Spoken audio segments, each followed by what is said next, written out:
ராமதாஸ் வந்து நாடக காதலை எதிர்த்தவர், என்னென்னலாம் பண்ணவர், என்னெல்லாம் பேசினவர். இன்றைக்கி க்ளீனாக வெளிச்சமாகிடுச்சு. 2 பொண்டாட்டி வந்து பார்த்தீங்கன்னா வந்து முதல் பொண்டாட்டி அப்ஜெக்ஷன் இல்லைனா 2வது பொண்டாட்டி பண்ணிக்கலான்ற மாதிரி இருக்கும் போல இருக்குது. அது சட்டப்பூர்வமாக பண்ணாரா இல்லை மாலை மாற்றிட்டாங்களாம் கிடையாது. மொத்தம் வந்து பார்த்தீங்கன்னா மனைவின்றது இப்போ ஊடகம் ஊரே பேசுது. ஆனால் மனுஷன் ஏதாவது வாய் தந்தார் இது வரைக்கும் அவர் வாய் திறக்கவே இல்லை. அவரும் கிட்டத்தட்ட மாதம்பட்டி ரங்கராஜ் மாதிரி இருக்கிறாரு, அவ்வளோதான். தைலாபுரம் ராமதாஸ் என்ன வித்தியாசம் இருக்குது?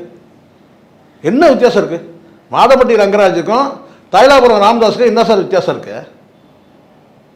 ஒரு மனைவி இருக்கும்போது இன்னொரு மனைவி பண்ணிக்கிறாரு. இவங்கெல்லாம் எப்படி இருக்கிறாங்க பாருங்கள், வந்து இந்த சமுதாயத்துக்கு வழிகாட்டுதலாக இருக்கிறாங்க. ஒரு மனைவி இருக்கும்போது இன்னொரு மனைவியை வந்து கல்யாணம் பண்ணிக்கிட்டு பகிரங்கமாக ஃபோட்டோக்கள் வெளியாகுது. இதை போய் ஒருத்தன் வந்து நேர்காணல் பண்ணுறான். அப்போவே தெரியும், இந்த சவுக்கு சங்கர்லாம் போய் பேட்டி எடுக்கும்போது தெரியும். ஏன்னா இவன் போய் அங்கே போய் பேட்டினா இவன் எப்படிப்பட்டாலுன்னு நமக்கு தெரியும். ஸோ இதெல்லாம் பாருங்கள், இப்போ எப்படி இருக்கும்? நம்மக்கிட்ட இருக்கிற கடவுள்கள் தான் பிரபா, ரொம்ப ஆழமாக பேசினா நம்மக்கிட்ட இருக்கிற கடவுள்கள் தான் எல்லாம் 2 பொண்டாட்டி வச்சுருக்கு. இதுதானே உண்மை.